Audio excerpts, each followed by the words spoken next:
Hello à tous, bienvenue dans cette nouvelle vidéo. Aujourd'hui je voulais faire une vidéo qui change un petit peu de d'habitude, une vidéo plus cuisine, vide frigo tout simplement, puisque je suis avec ma fille ce week-end et on est un peu en autarcie puisque c'est 3 semaines qu'il y avait des cas Covid à la crèche, donc forcément elle a eu le Covid. Je me suis dit que j'allais profiter de ça, sachant que le frigo est presque vide.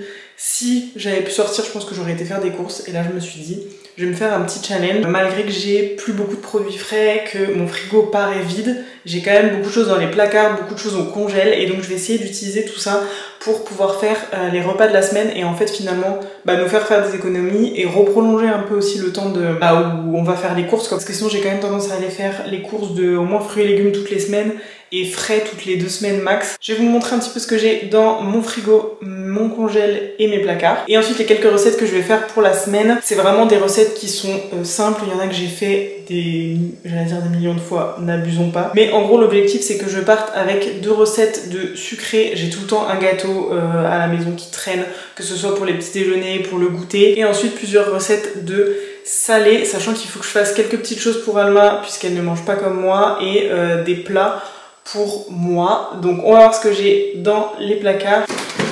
Alors voilà mon frigo, il est quand même pas mal vide. On a toute la partie frais, donc là j'ai plus de yaourt, j'ai plus de petits suisses, j'ai un tout petit peu de fromage qui me reste mais vraiment pas beaucoup, du beurre, de la crème. Ensuite là j'ai les plats que j'ai déjà préparés, donc là j'ai des rostis de pommes de terre de chez Picard que j'avais fait. Il me reste un petit peu de chili sin carne, de la salade de choux rouges et de carottes, un petit fond de houmous, des pâtes qu'Alma n'a pas fini ce midi, et une base de riz que j'ai fait au Monsieur Cuisine ce matin. Le riz au Monsieur Cuisine, vraiment ça me change la vie. Ça collait tout le temps au fond de la casserole, ça faisait des marques, j'arrivais jamais à le faire et tout. Mais 20 minutes et mon riz basmati est nickel. Je le mets comme un peu un rice cooker, enfin dans mon Monsieur Cuisine, et ça le fait tout seul, et genre en 20 minutes le riz il est prêt, il est fait.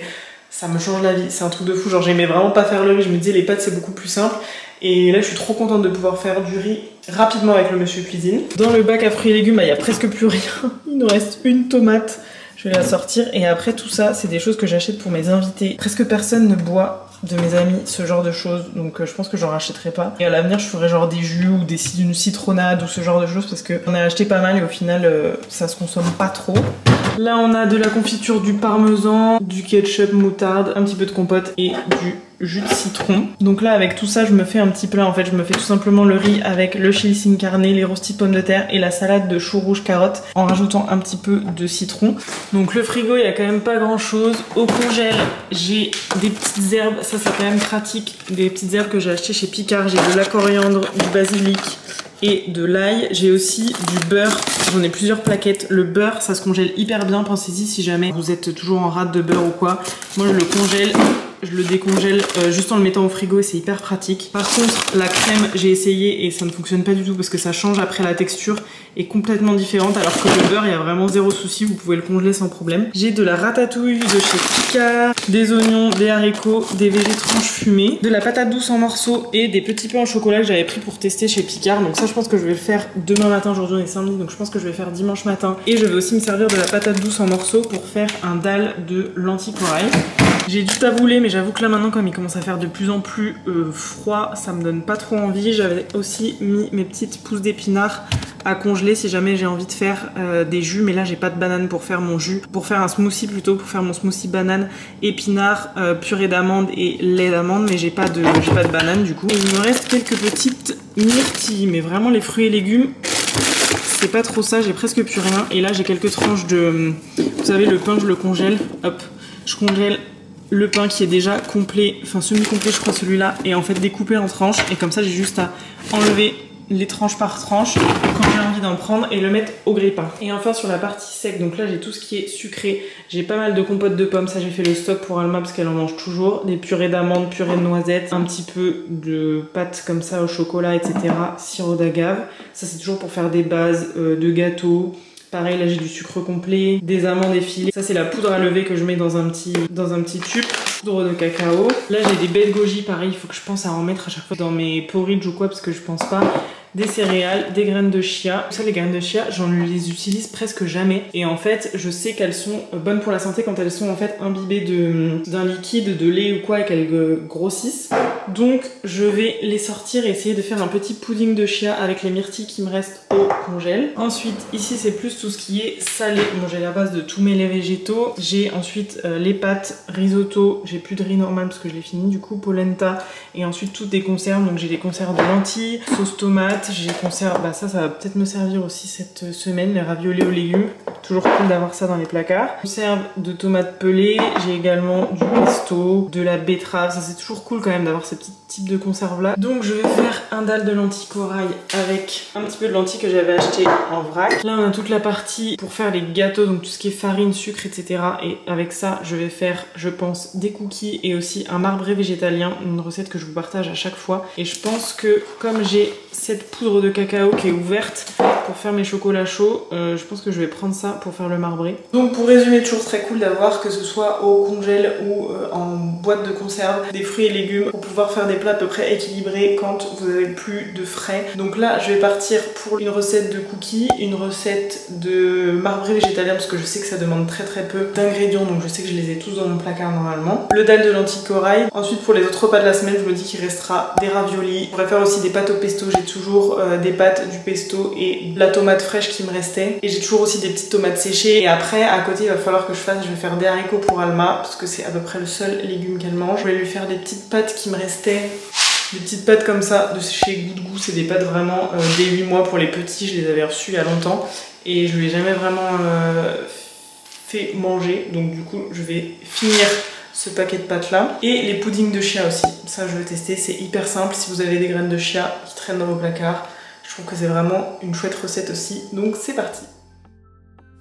J'ai donc commencé par faire ma recette de marbré végétalien qui est vraiment un grand classique à la maison. Très peu d'ingrédients, il n'y a pas besoin d'œufs ni de beurre, donc c'est super pratique quand on est comme ça dans un mode vide frigo. Il y a donc une pâte qui est à la vanille, mais des fois je la fais même sans rien, et une pâte qui est au chocolat, ce qui donne ce super effet marbré. On le met 30 minutes au four à 180 degrés et voilà le résultat. J'enchaîne ensuite avec un pudding de chia. C'est vraiment une recette hyper simple que vous pouvez faire à l'œil. Juste mettre quelques graines de chia dans un saladier et ensuite rajouter du lait et du sirop d'agave. L'important est de super bien mélanger pour que vraiment toutes les graines ne soient plus collées entre elles et qu'elles puissent être toutes bien imbibées de lait pour pouvoir gonfler par la suite. Je remplis ensuite les petits bols avec l'aide de ma fille et je les mets au frigo. Normalement, quelques heures suffisent pour qu'elles se tiennent vraiment bien et que les graines aient gonflé. Et ensuite, il suffit de rajouter les toppings de votre choix. Donc ici, moi, j'avais des myrtilles que j'ai décongelées rapidement et que j'ai rajoutées sur les puddings. Et j'ai également rajouté quelques baies de goji. Je les ai dégustés toute la semaine en dessert ou en petit déjeuner accompagné du marbré, mais aussi des pains au chocolat de Picard que j'ai testé pour la première fois, qui se mettent 20 minutes au four. Et franchement, j'étais super conquise. Le feuilleté n'est pas exactement comme en boulangerie, mais vraiment, ça dépanne super bien pour les petits déjeuners du dimanche. Hello, on continue cette semaine sans course vide frigo. Comme vous pouvez le voir dans cette vidéo, je ne fais pas de batch cooking, je n'ai pas fait vraiment une journée dédiée où je cuisine pour toute ma semaine puisque premièrement ça me saoule d'être 3 heures en cuisine, au bout d'un moment j'ai plus envie de cuisiner, Alma souvent a envie de jouer etc. Donc je peux pas rester forcément énormément de temps en cuisine. Ça me permet de faire les plats petit à petit au fil de la semaine et donc que je les mange petit à petit et aussi que je fasse pas énormément de nourriture qui soit gâchée après parce que la nourriture n'est plus bonne ou quoi que ce soit quand elle est dans le frigo. Donc par exemple là je n'ai pas encore fait le dalle de lentilles corail à la patate douce. Je pense que je le ferai plutôt fin de semaine. Tout simplement aujourd'hui il fait super beau, super chaud, il refait 23 degrés, c'est à rien comprendre. Donc j'ai sorti le taboulé de chez Picard qui me restait. Je l'ai mis dans un petit tupperware et du coup je suis en train de le faire décongeler. J'ai sorti aussi une boîte de lentilles pour Alma, donc pareil, juste une boîte de lentilles en conserve que j'ai rincée, que j'ai mis dans un tupperware. Actuellement ça c'est l'état de mon frigo. Il me reste plus qu'un peu de beurre, qu'une tomate, les petites choses de graines de chia, il m'en reste 2 à manger, les petits desserts et un tout petit peu de salade de choux. Donc là je vais mettre le taboulé à décongeler et les petites lentilles.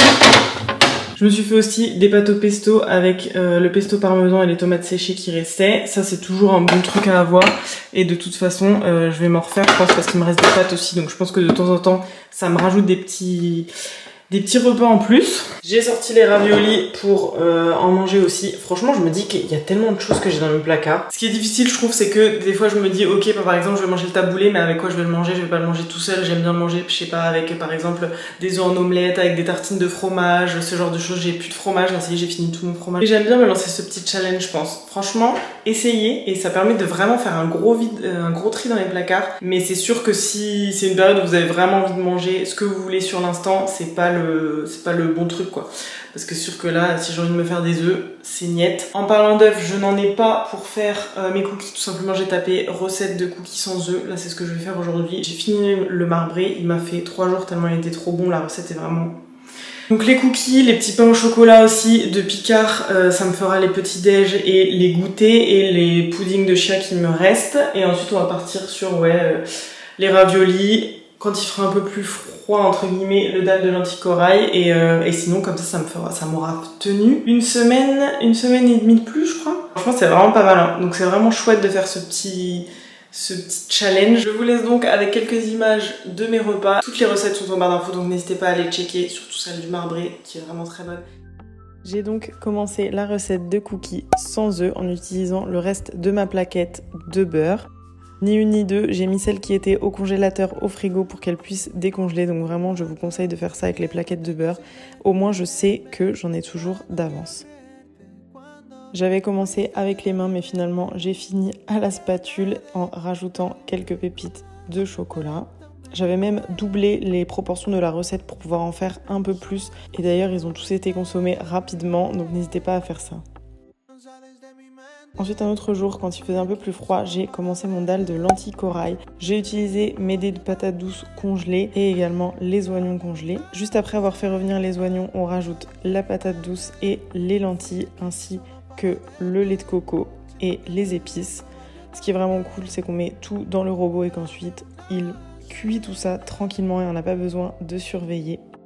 Donc uniquement une cuisson de 16 minutes et ensuite on a un dalle qui est tout chaud et qu'on peut déguster directement. J'ai utilisé le taboulé de la semaine que j'avais fait décongeler pour allier avec ce dalle et également la coriandre coupée surgelée, c'est super pratique.